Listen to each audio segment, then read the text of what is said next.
باوجود آپ لوگ یہاں آئے، تکلیف اور دقت ہوئی ہوگی جس کے لیے میں معذرت خواہ ہوں۔ آج کابینہ کا بہت اہم اجلاس ہوا جیسے کہ آپ سب کو معلوم ہے، اور میں پہلے ایجنڈا سے شروع کرتی ہوں کہ جو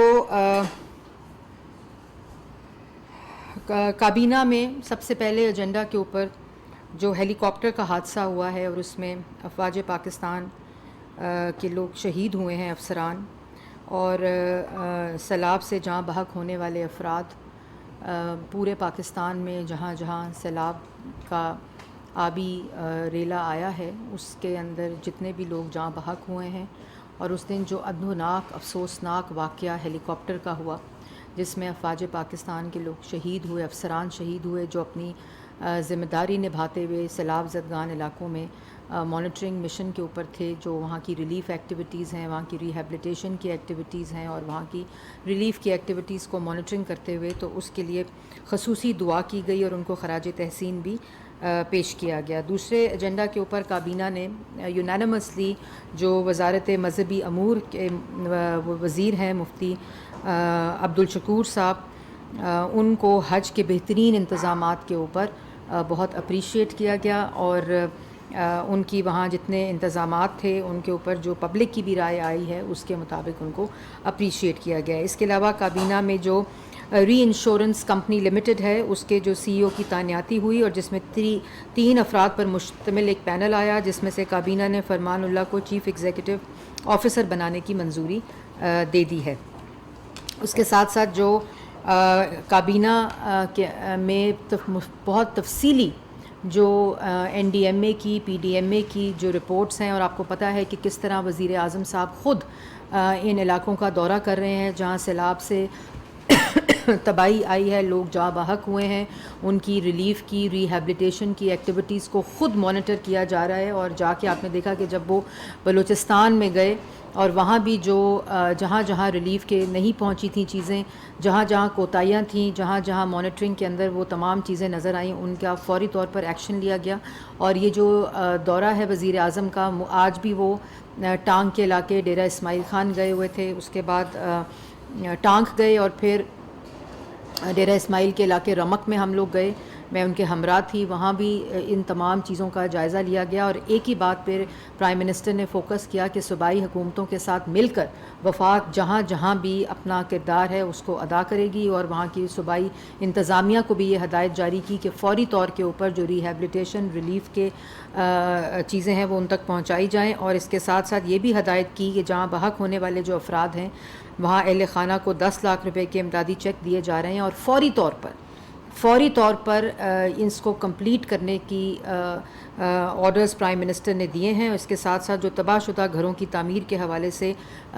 جو کچے اور پکے گھر ہیں ان کے اندر تفریق ختم کر کے 5 لاکھ روپیہ فوری طور پر ادا کرنے کا کہا گیا، اور یہ وفاق کی سطح کے اوپر اپنا حصہ ہے۔ جاں بحق ہونے والوں کے لیے کوئی قیمت نہیں ہوتی، یہ صرف ایک دل کے اندر ایک تسلی ہوتی ہے کہ ان تک یہ پیسے پہنچ گئے ہیں۔ اور اس کے ساتھ ساتھ پرائم منسٹر نے یہ بھی کہا ہے کہ ایک مشترکہ سروے کرایا جائے جس کے اندر یہ جو ڈیمیجز ہیں گھروں کے، جاں بحق ہونے والوں کے، اس کا فوری طور پر ٹرانسپیرنٹ طریقے سے ایک مفصل سسٹم ہو، اور لوگوں کو ریہیبلیٹیشن کے جو پیسے ہیں اور جہاں بحق ہونے والوں کو پیسے جو ہیں وہ مل سکیں۔ اس کے ساتھ ساتھ جو این ڈی ایم اے ہے ان کے تمام جو انتظامات ہیں، جو ان کے کارروائیاں ہیں، جو پی ڈی ایم ایز ہیں، ان کو بھی سراہا گیا، اور افواج پاکستان کے جو ورکنگ ریلیشن شپ سویلین اداروں کے ساتھ ہیں ان کو بھی سراہا گیا۔ اور اس کے ساتھ ساتھ یہ بھی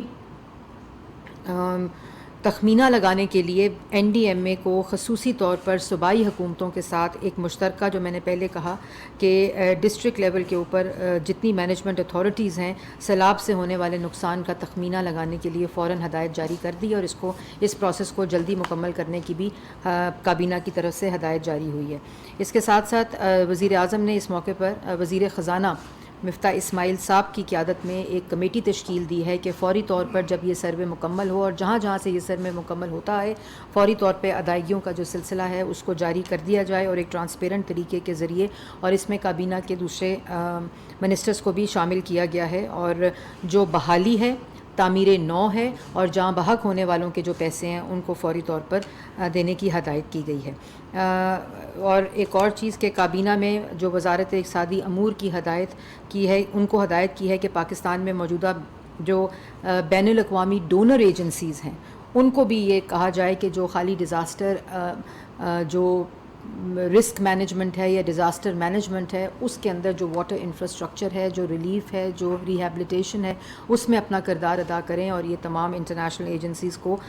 جو اکنامک افیئر ڈویژن ہے وہ اور جو فائنانس منسٹری ہے اس کو اکٹھے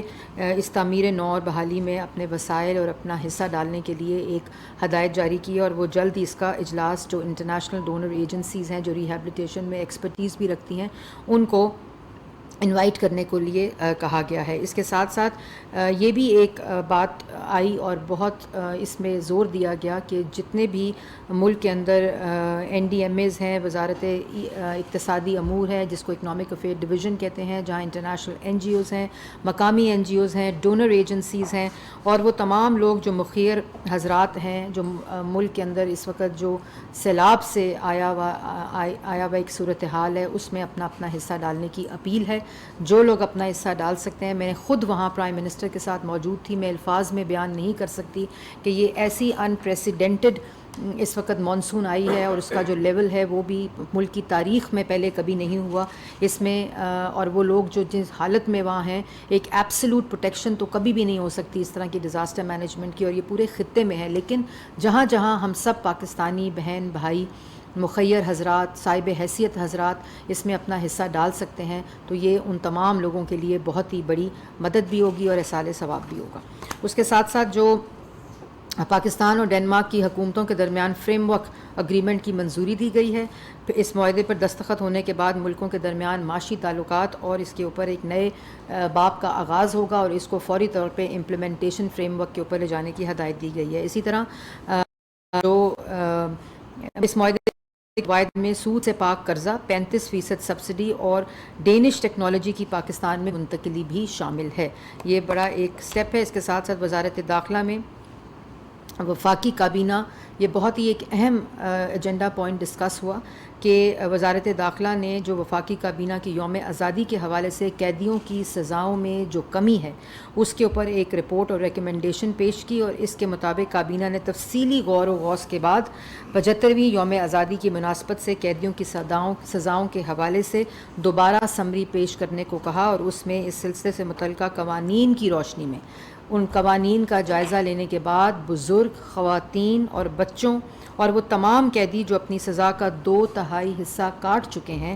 ان کے لیے خصوصی سزاؤں میں کمی کی تجویز جو ہے وہ کی جائے، اور وہ اگلی کابینہ میں اس کی منظوری دی جائے گی. اس کے ساتھ ساتھ جو وزارت پلاننگ اینڈ ڈیولپمنٹ ہے، وفاقی کابینہ نے جو SDGs پائیدار ترقی کا پروگرام ہے اس کے اندر اس کے تحت جاری ترقیاتی اسکیمیں جو ہیں ان کے حوالے سے آگاہ کیا. کابینہ نے اس موقع پر وفاقی وزیر خزانہ مفتاح اسماعیل اور وزیر planning and development Ahsan Iqbal صاحب کو ہدایت جاری کی کہ ترقیاتی منصوبوں کا اثر نو جائزہ لیا جائے اور ان پر عمل درآمد کے لیے وسائل کی دستیابی کے حوالے سے کابینہ کو اگلی میٹنگ میں آگاہ کیا جائے اور اس کے اوپر فوری عمل درآمد شروع کر دیا جائے. اس کے بعد یہ بھی ہوا ڈسکس کہ آخر میں جو وفاقی کابینہ نے وفاقی سیکرٹری وزارت اقتصادی امور میاں اسد حیاد الدین کی 3 اشروں سے زائد محیط قومی خدمات کو خراج تحسین پیش کیا جو وہ ریٹائر ہونے والے ہیں. جو آخری ایجنڈا تھا اس کے اوپر بہت تفصیلی جائزہ لیا گیا. آپ سب کو معلوم ہے کہ الیکشن کمیشن آف پاکستان نے جو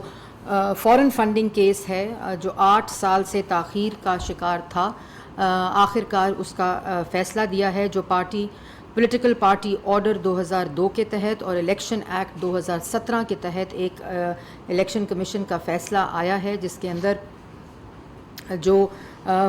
پولیٹیکل پارٹیز آرڈر 2002 کے تحت PPO جس کو بولتے ہیں، اس میں جو سیکشن 3 ہے کہ if the party receives any aid financial or otherwise from any government or political party of a foreign country or any portion of its funds from foreign nationals اس کے اوپر اور اسی طرح الیکشن ایکٹ کے جو 2017 ہے اس کے مطابق یہ رپورٹ یہ فیصلہ دیا ہے. اور آپ کو یہ بھی معلوم ہونا چاہیے کہ جو اس کا پورا جو پروسیس ہے کہ جب الیکشن کمیشن جو ایک آئینی ادارہ ہے جس میں 8 سال سے یہ انویسٹیگیشن اور انکوائری جاری تھی اور 8 سال کے اندر 51 ایڈجرنمنٹس پاکستان تحریک انصاف نے لیں، اور یہ اس کا پاکستان مسلم لیگ نون اور حکومت وقت جو ہے اس سے کوئی تعلق نہیں ہے. یہ اکبر ایس بابر صاحب اپنی پٹیشن لے کر الیکشن کمیشن گئے تھے، اور الیکشن کمیشن کے اندر الیکشن کمیشن نے اکبر ایس بابر کی جو پٹیشن ہے اس کے اگینسٹ پی ٹی آئی سے وہ تمام ثبوت مانگے جو وہ جواب دے سکتے تھے، لیکن انہوں نے کسی قسم کا جواب 8 سال گزر جانے کے باوجود نہیں دیا، جس پر اسٹیٹ بینک آف پاکستان نے وہ تمام ریکارڈ پیش کیا. اور ان تمام ریکارڈ کو پیش کرنے کے بعد انہوں نے 8 سال بعد ایک تفصیلی فیصلہ دیا، اور اس تفصیلی فیصلے کی جو قانونی طریقہ کار ہے اس میں جو رپورٹ ہے، جب ایسا مٹیریل آ جائے جو کافی ہو پولیٹیکل پارٹی آرڈر 2002 کے تحت اور الیکشن ایکٹ 2017 کے تحت، تو حکومت جو ہوتی ہے وہ آئین اور قانون کے مطابق اس پر ایکٹ کرنے کی پابند ہوتی ہے. اور اسی سلسلے میں آج لا منسٹر نے لا منسٹری کی طرف سے ایک مفصل بریفنگ دی کابینہ کو، اور پوری جو آئینی اور قانونی پوزیشن ہے کہ کیسے حکومت وقت نے آئین اور قانون کے مطابق وہ پابند ہوتی ہے کہ اس کے اوپر اپنا ایکشن لینا ہے اور ایک ڈیکلیریشن دینی ہوتی ہے، کیونکہ الیکشن کمیشن کی جو فیصلہ ہے اس میں واضح طور پر جو پاکستان تحریک انصاف ہے وہ فورن ایڈڈ پارٹی ڈکلیئر ہوئی ہے، اور اس کے اندر انہوں نے تمام وہ منی ٹریلز اور تمام وہ فورن نیشنلز اور فورن کمپنیز کے تحت جو چیزیں ہیں ان کو ڈکلیئر کر کے نوئنگلی اور ولنگلی جو چیئرمین تھے اس پولیٹیکل پارٹی کے، ان کو عمران خان صاحب، ان کو یہ معلوم تھا، اور ان کے دستخطوں کے ذریعے ان کی ایفیڈیوٹس کے ذریعے 5 دفعہ 5 سال میں وہ ایفیڈیوٹ جمع کرایا گیا جو الیکشن کمیشن کے فیصلے کے مطابق جعلی تھا، فالس تھا، اور وہ جانتے بوجھتے ہوئے بار بار الیکشن کمیشن کے فیصلے میں ولنگلی اور نوئنگلی کا وہ لفظ استعمال ہوا ہے. غیر ملکی امداد لینے والی سیاسی جماعت قرار پائی ہے، اور ان تمام ثبوت جو اس میں ایویڈنسز ہیں ان تمام منی ٹریلز کے مطابق الیکشن کمیشن کے فیصلے کے مطابق اب حکومت پاکستان جو ہے وہ اس بات کی پابند ہے کہ ایک ڈیکلیریشن الیکشن کمیشن کے فیصلے کے مطابق جو ہے وہ سپریم کورٹ بھجوانے کا اصولی فیصلہ کر لیا گیا ہے. اور اس کے ساتھ ساتھ یہ بھی میں آپ لوگوں کو بتاؤں کہ جو اس کے 2 پہلو ہیں. ایک پہلو تو وہ ہے جو الیکشن کمیشن کا فیصلہ ہے، اور اس فیصلے کے تحت جو مٹیریل ہے اس فیصلے میں وہ اس کے پہ کافی ہے جو لا منسٹر نے اور لا منسٹری نے بتایا، اور اس کے اندر واضح طور پر الیکشن کمیشن نے یہ ڈکلیئر کیا ہے کہ وہ ایک غیر ملکی امداد لینے والی جماعت ڈکلیئر پائی ہے، اور اس کے مطابق یہ ڈیکلیریشن اصولی طور پر فیصلہ کر لیا گیا آج کابینہ کے اندر کہ اس کو فوری طور پر تیار کر کے سپریم کورٹ بھجوایا جائے گا. اس کے ساتھ ساتھ 3 دن کی مہلت دی گئی ہے. اگلی کابینہ کی جو عاشورہ کے بعد کیبنٹ میٹنگ ہوگی اس میں وزارت قانون جو ہے وہ تمام قانونی اور آئینی چیزوں کا جائزہ لیتے ہوئے وہ ڈیکلیریشن جو ہے وہ کابینہ میں پیش کرے گی سپریم کورٹ میں بھیجنے کے لیے. دوسرا جو اس کے اندر پہلو ہے وہ امپورٹنٹ ہے آپ سب کے لیے کہ جو فیصلہ ہے، اور میں یہ بھی ضرور واضح طور پہ بتاتی چلوں کیونکہ اس کے بعد جو دوسری پارٹی ہے وہ ہمارے سیاسی حریف ضرور ہیں اور یہ آپ سب کو معلوم ہے، لیکن اس وقت سیاسی حریف کا معاملہ نہیں ہے، اس وقت قانون اور آئین کا معاملہ ہے. جو آئینی ادارہ الیکشن کمیشن نے ان 2 ملک کے اندر قوانین جو موجود ہیں پولیٹیکل پارٹی آرڈر 2002 اور الیکشن ایکٹ 2017 ہے اس کے مطابق یہ ایکشن گورنمنٹ نے لینا ہوتا ہے، وہ پابند ہوتی ہے، اور یہ کسی قسم کی اور اس کے اندر بات نہیں، اور اسی پہرائے میں اس کو لیا جائے. دوسرا اس کا حصہ بڑا امپورٹنٹ ہے. ایک تو جعلی ایفیڈیوٹ کا ہے جو کہ ڈکلیئر کرتی ہے، اور اس کے علاوہ جو پوری ایک منی ٹریل دی گئی ہے وہ تمام کمپنیز کے نام، وہ تمام فورن نیشنلز کے نام واضح طور پر اس فیصلے میں دے دیے گئے ہیں، جس کے ذریعے یہ پاکستان تحریک انصاف غیر ملکی فورن فنڈنگ کی سے امداد لینے والی جماعت قرار پائی ہے. دوسرا حصہ اس کا بڑا امپورٹنٹ ہے جس کے اندر 16 ایسے اکاؤنٹس ہیں جو کہ پاکستان تحریک انصاف نے ڈکلیئر نہیں کیے، اور 8 کی صرف اونرشپ لی 26 اکاؤنٹس میں سے، اور 16 اکاؤنٹس جو ہیں وہ ڈکلیئر نہیں کیے، جبکہ اس میں سے جو اکاؤنٹس ہیں وہ عمران خان سمیت جو ان کی سینئر قیادت ہے ان کے نام پر کھلے، اور ذاتی ملازمین پاکستان تحریک انصاف کے سیکریٹریٹ کے اندر جو ملازمین کام کرتے ہیں ان کے نام کے اوپر وہ پیسے آتے رہے، اور ان پیسوں کو ڈکلیئر بھی نہیں کیا گیا۔ اور یہ بات بڑی امپورٹنٹ ہے آپ لوگوں کو بتانے کے لیے کہ اس کے اوپر، اس کے ساتھ ساتھ جو ایک تو یہ اکاؤنٹس ڈکلیئر نہیں کیے، اور پھر آپ کی صرف انفارمیشن کے لیے جو پاکستان تحریک انصاف ہے، الیکشن کمیشن کے فیصلے کے مطابق، جو کہ 8 سال کی ایک مکمل مفصل فیصلہ ہے انکوائری کے بعد، جس میں 51 ایڈجرنمنٹس پاکستان تحریک انصاف نے مانگی، 9 وکلا کو تبدیل کیا گیا، اور 11 پٹیشنز ہائی کورٹ میں کی کہ الیکشن کمیشن کا یہ دائرہ کار نہیں ہے۔ تو ایک کمپلیٹ 8 سال کی ایویڈنس موجود ہے کہ ان کو جواب دینے کا موقع فراہم کیا گیا۔ آج وہ جواب اگر ٹیلی ویژنس پر بیٹھ کے دے رہے ہیں تو بہت ہی اچھا ہوتا کہ اگر وہ یہ جواب 8 سال میں الیکشن کمیشن کو دیتے، لیکن اس فیصلے کے مطابق پاکستان تحریک انصاف، جو کہ اب غیر ملکی امداد لینے والی سیاسی جماعت ڈکلیئر ہو گئی ہے الیکشن کمیشن کے فیصلے کے مطابق، اس نے Wootton Cricket Limited registered in Cayman, Bristol Engineering Services, E Plant Trustees جو کہ رجسٹرڈ ہے کیمن میں، P T I U S A L L C, P T A U S A L L C, P T A Canada corporations, Dunpak private limited جو کہ again Australia کے اندر registered ہے۔ اس کے بعد مس رومیٹا شیٹی جو کہ بھارتی بزنس خاتون ہیں، ان کے اس میں اکاؤنٹس میں پیسے شامل ہیں۔ اور اس کے بعد یہ تمام چیزیں عمران خان صاحب کے ایفیڈیوٹ، جس ایفیڈیوٹ کو اگر آپ اپنی سکرینز پر دیکھ رہے ہیں، یہ آپ لوگوں کے لیے بڑا امپورٹنٹ ہے کہ کیوں پابند ہے حکومت اس کے اوپر اپنا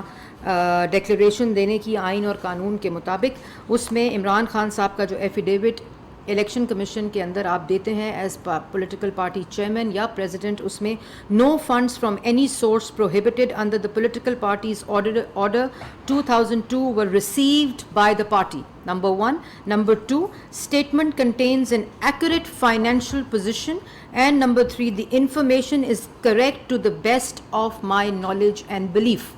یہ ایفیڈیوٹ جو ہے یہ عمران خان صاحب نے 5 سال کا 5 دفعہ یہ ایفیڈیوٹ الیکشن کمیشن میں اپنے دستخطوں کے ساتھ جمع کرایا، جس میں 3 چیزیں جو بڑے واضح طور پہ انہوں نے انڈرٹیکنگ دی کہ no funds from any source prohibited source under the political parties order 2002, statement contains an accurate financial position and information is correct to the best of my knowledge and belief۔ یہ party political party order 2002 کے تحت ہر political party کے سربراہ کو affidavit دے کر جمع کرانا پڑتا ہے جب وہ سال کا اپنا اکاؤنٹس جو ہیں وہ الیکشن کمیشن میں جمع کراتے ہیں۔ تو اس کے بعد جو میں نے آپ کو تفصیل بتائی جن اکاؤنٹس کے ذریعے یہ پیسہ آیا جن کو ڈکلیئر نہیں کیا گیا اور ذاتی ملازمین کے نام کے اوپر یہ پیسے منگا کر اس کو کیا گیا، اس کے اوپر کابینہ نے یہ ہدایت جاری کی ہے ایف آئی اے کو، انٹیریئر منسٹری کو، کہ اس کے اندر جو قانون اور آئین کے مطابق اس کے اوپر ایک مکمل غیر جانبدار انڈیپینڈنٹ انکوائری اور انویسٹیگیشن ہو۔ اس کے اندر منی لانڈرنگ کا ایسپیکٹ، اس کے اندر فیک اکاؤنٹس، اس کے اندر مس اپروپریشن آف فنڈ، اور سب سے بڑی بات کہ خیرات کے پیسے کو منگا کر پولیٹیکل سیاسی مقاصد کے لیے استعمال کیا گیا۔ اور ان 11 اکاؤنٹس جو ہیں، جن 11 اکاؤنٹس کو اور 3 وہ اکاؤنٹس جو بالکل ڈس اون کیے گئے، 16 اکاؤنٹس ان کی اپنی سیاسی قیادت استعمال کرتی تھی، جو کہ الیکشن کمیشن نے واضح طور پر وہ نام بتا دیے گئے ہیں۔ ان کو تمام جو مالیاتی ادارے ہیں، جو تحقیقاتی ادارے ہیں، ان کے ساتھ مل کر ایف آئی اے کو یہ ڈائریکشن دی گئی ہے آج کہ وہ فوری طور پر اس کے اوپر انکوائری سٹارٹ کرے۔ وہ تمام لوگ جو اس کے اندر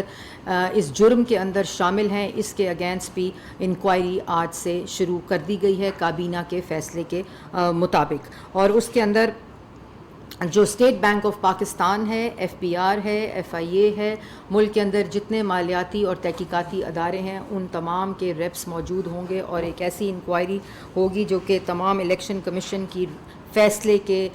روشنی کے اندر یہ انویسٹیگیشن جو ہے یہ اس کو کابینہ نے فیصلہ کیا ہے کہ فوری طور پر اس کو سٹارٹ کر کے، کیونکہ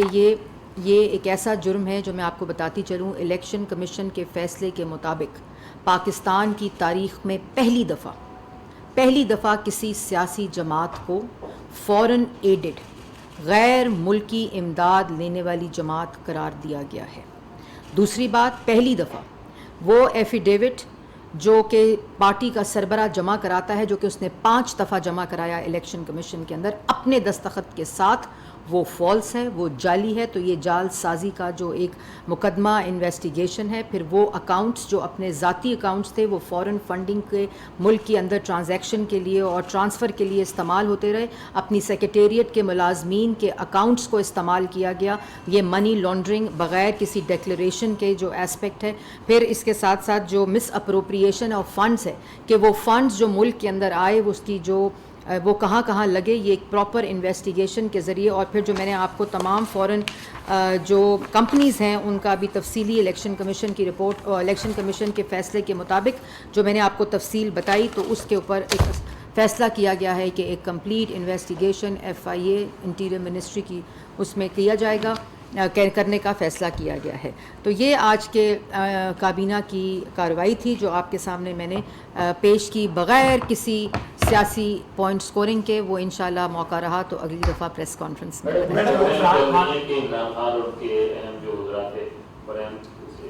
پارٹی رہنا ECR میں ڈالنے کی کابینہ نے منظوری دی ہے، کیا دے دی ہے، ڈسکس ہوا ہے یا؟ دیکھیں، یہ حکومت تھوڑی سی مختلف ہے عمران خان صاحب کی حکومت میں۔ یہ فیصلہ اگر کسی اور جماعت کے بارے میں ان کی حکومت میں آیا ہوتا تو سب اس وقت جیل میں ہوتے بغیر کسی بھی کارروائی کو پورا۔ آپ کو یاد ہوگا کہ وزیر اناؤنس کرتا تھا اور اگلے دن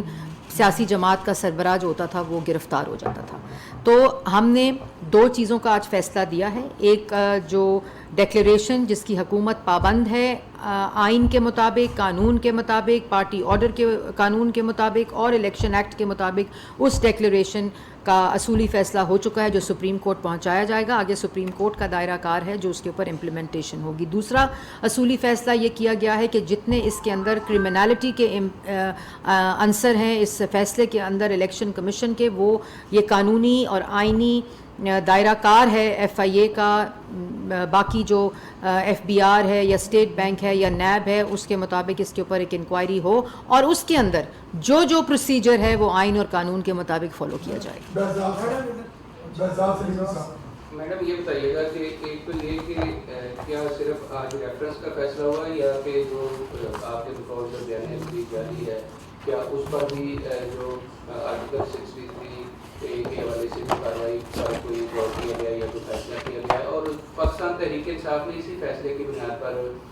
چیف الیکشن کمشنر کے خلاف جو سپریم جوڈیشل کونسل ہے وہاں ریفرنس دائر کیا، لیکن اس کو بعد میں بعض وجوہات کی بنیاد پر وڈرا کیا گیا ہے۔ لیکن اس فیصلے کو آپ کس طرح دیکھتے ہیں کہ الیکشن کمشنر کے خلاف کسی فیصلے کی بنیاد پر جو ہے وہ ریفرنس لایا جا رہا ہے؟ دیکھیں، 2 فیصلے جو آج کابینہ میں ہوئے ہیں ان کے مطابق جو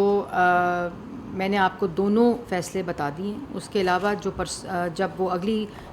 کیبنٹ میٹنگ ہوگی اس کے اندر ظاہر ہے اگر آپ نے جعلی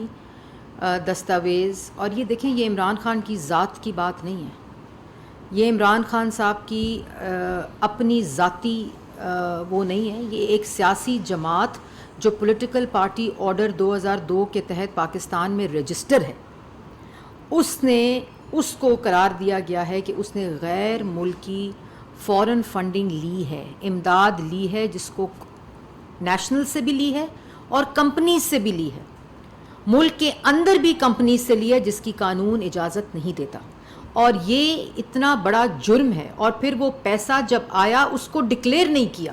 اور اپنے ذاتی جو وہاں کے پارٹی عہدیدار تھے ان کے اکاؤنٹس کے ذریعے وہ پیسہ یہاں ٹرانسفر ہوا، اس پیسے کو ڈکلیئر نہیں کیا گیا۔ 4 ملازمین جو پاکستان تحریک انصاف کی سیکریٹریٹ میں کام کرتے تھے، جس نے پارٹی کے بورڈ نے یہ سائن کیا کہ ان 4 کو الاؤ کیا جائے کہ اپنے ذاتی اکاؤنٹس میں وہ فورن فنڈنگ آنے دی جائے، ان کے دستخط موجود ہیں۔ پھر 16 وہ اکاؤنٹس جن کے ذریعے یہ تمام فورن فنڈنگ آتی رہی،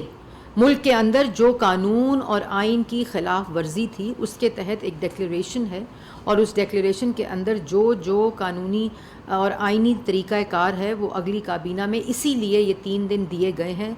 وزارت قانون کو کہ وہ جو ڈیکلیریشن سپریم کورٹ جانی ہے ان تمام چیزوں کو آئین اور قانون کے مطابق دیکھا جائے۔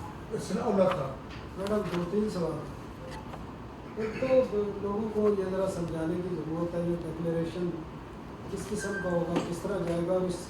کو سپریم کورٹ کس طرح ڈیل کرے گی، وزیر قانون نے آج کیبنٹ کو بتایا ہوگا۔ دوسرا آپ نے کہا SDGs پر آج پروگرام میں اس پر بریفنگ دی گئی ہے، یہ ارکانی پارلیمنٹ کا ترقیاتی پروگرام ہوتا ہے، اور لاسٹ ایئر جو فائنینشیل ایئر تھا اس میں PTI نے 75 ارب روپے اپنے ارکان میں تقسیم کیے، اور میرے خیال میں جو ریکارڈ میں نے دیکھا ہے کسی بھی اپوزیشن کے کسی رکن کی 1 روپے کی بھی اسکیم نہیں ہوئی۔ تو آپ بھی اتنا ہی فنڈ رکھیں گے کیونکہ یہ بہت زیادہ تھا، آج کو یہ طے ہوا اس میں کتنا فنڈ ہوگا؟ سیکنڈ، آپ نے مذہبی امور کی بات کی ہے کہ حج کے انتظامات پر مبارکباد دی، یہ بالکل غلط ہے۔ نوٹس پہ ساری چیزیں آ گئی ہیں۔ سیکٹری حج نے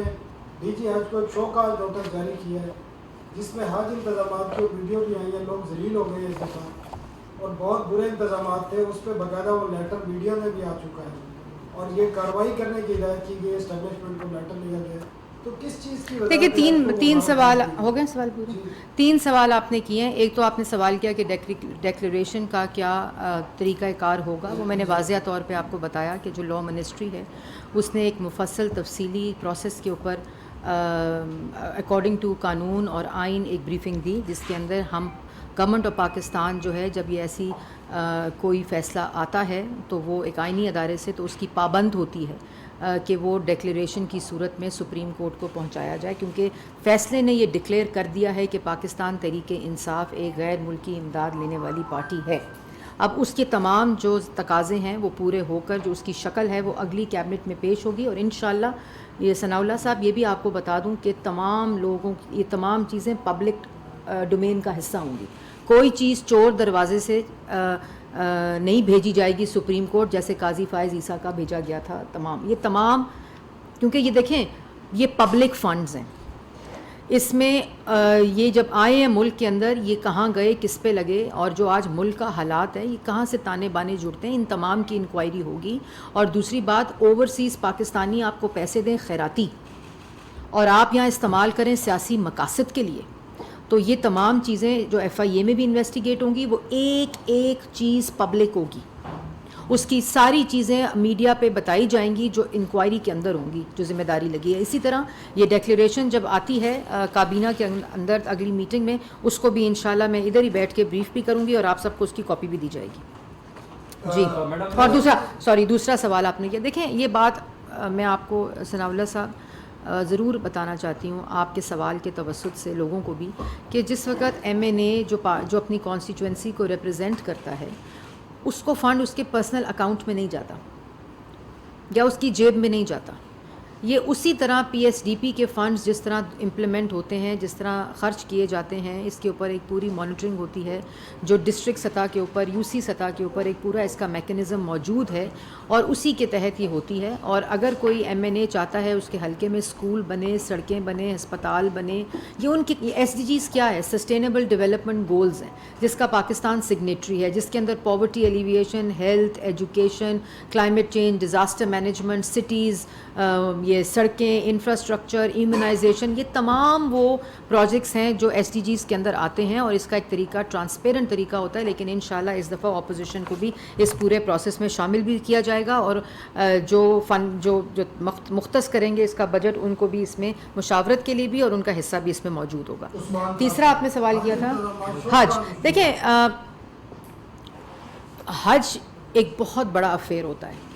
وہ کسی بھی کوتاہی کے بغیر فول پروف نہیں ہو سکتا، اس کے اندر بہت مینجمنٹ ہوتی ہے، ہر سٹیک ہولڈر کی مینجمنٹ ہوتی ہے، پھر ایک دوسرے ملک میں جا کر اس کو فریضے کو ادا کیا جاتا ہے، اور اس کے اندر بالکل کوتاہیاں بھی ہوتی ہیں۔ اس کے اندر آپ نے خود کہا کہ شو کاز دیا گیا، بڑا ٹرانسپیرنٹ بات ہے کہ جہاں کوتاہی اس کو اکاؤنٹیبل آپ نے ٹھہرایا، جہاں مسئلہ ہوا اس کی آپ نے جواب طلبی کی اور اس پروسیس کو آپ نے ٹھیک کیا، تو یہ کبھی بھی نہیں ہوتا کہ کسی شکایت کے بغیر کوئی چیز ہو. اس میں ہمیشہ امپرومنٹ کی گنجائش بھی ہوتی ہے اور یہی مقصد ہوتا ہے حکومت وقت کا کہ جو یہاں کے لوگ ہیں جب وہ وہاں جائیں تو ان کو مشکلات نہ ہوں, ایک ٹرانسپیرنٹ طریقے سے یہ پورا کام ہو. تو اسی روح سے یہ کام کیا گیا اور جس حد تک بھی کوشش کی گئی اس کو سراہا گیا. میڈم دو چھوٹے چھوٹے سوال. ایک تو یہ ہے کہ آج یہ بتایا گیا کہ جو مسجد نبوی میں واقعہ پیش آیا تھا پی ٹی آئی کے کارکنوں نے جو بدتمیزی کی تھی آپ لوگوں کے ساتھ, اس میں کچھ 6 لوگوں کو سزائیں دے دیں آج سعودی حکومت نے, اس کے اوپر کیا رد عمل دیں گی؟ اور دوسرا یہ ہے کہ وفاقی کابینہ نے کیا کوئی, جیسے پہلے ججز کے اوپر عدم اطمینان کا اظہار کیا جا رہا تھا, یہ بھی کوئی ڈیمانڈ کی جا رہی ہے کہ جو ڈیکلیریشن جائے گا اس میں سنگل بینچ ہونا چاہیے, 3 رکنی ہو, لارجر ہو, یا فل کورٹ جو ہے وہ اس ڈیکلیریشن کا فیصلہ کرے؟ پہلا سوال کیا تھا؟ ہاں جی, دیکھیں مسجد نبوی میں جو بھی ہوا اس کی میں وہاں موجود تھی اور بڑا افسوسناک واقعہ تھا کہ آپ ایسی جگہ پر جہاں لوگ جانے کے لیے ساری زندگیاں دعا کرتے ہیں اور آپ وہاں گئے بھی ہوں اور آپ کا وہاں جانا اور وہ سرزمین, پاک سرزمین ایسے مقاصد کے لیے استعمال ہو جو کہ باعث شرمندگی بھی ہو, باعث افسوس بھی اور باعث گناہ بھی ہو. تو اس کے اوپر سعودی حکومت نے ایک فیصلہ دیا ہے جس کی ہم رسپیکٹ کرتے ہیں. اور یہ صرف یہ نہیں کہ میرے اوپر یا شاہ زین بگٹی صاحب کے اوپر یہ معاملہ ہوا, میں وہاں موجود تھی, لیکن میں یہ ضرور کہنا چاہتی ہوں کہ آئندہ یہ نہ ہو, کیونکہ سزا صرف اس لیے دی جاتی ہے ڈیٹرنس قائم کرنے کے لیے کہ آئندہ ایسی ناپاک حرکت اس پاک سرزمین پر نہ ہو اور کوئی جرت نہ کرے ایسی حرکت کرنے کو. تو ہم اس کو ویلکم کرتے ہیں. ججز والا کون سا تھا؟ کیا کوئی کابینہ نے کہا ہے, کوئی مطالبہ کیا کہ ڈیکلیریشن جب جائے گا یہ سپریم کورٹ میں؟ دیکھیے کابینہ کا مطالبہ کچھ نہیں ہے. کابینہ قانون اور آئین کے پابند, الیکشن کمیشن کے فیصلے کی روشنی میں ایکٹ کر رہی ہے, پابند ہے, اور یہ ایک آئینی اور قانونی فریضہ اس وقت حکومت کا ہے. یہ حکومت اگر پاکستان تحریک انصاف کی بھی ہوتی تو ان کو اس آئین اور قانون کے مطابق ایکٹ کرنا پڑتا. اور یہ 8 سال کا فیصلہ, جیسے میں نے پہلے کہا کہ یہ پاکستان مسلم لیگ نون اور پاکستان تحریک انصاف کا معاملہ نہیں ہے جو وہ بنا کر اس وقت بیٹھے ہوئے ہیں. یہ Akbar S Babar, election commission, state bank of Pakistan اور پاکستان تحریک انصاف کے درمیان ایک معاملہ انویسٹیگیشن 8 سال سے جو تاخیر کا شکار تھا اس پہ فیصلہ آیا ہے. یہ عوام کو بھی سمجھنا بڑا امپورٹنٹ ہوگا کیونکہ اس کے اوپر فوری طور پر عمران خان صاحب جو ہیں وہ سیاست کو استعمال کرنا شروع کر دیں گے. 8 سال بہت بڑا عرصہ ہوتا ہے عثمان صاحب کسی بھی اپنے موقف کو پیش کرنے کے لیے. آپ نے جہاں 51 ایڈجرنمنٹس لیں تو آپ 51 جواب ہی جمع کرا دیتے تو آج حالات مختلف ہوتے, لیکن آپ کے پاس کیوں کر جواب نہیں تھا.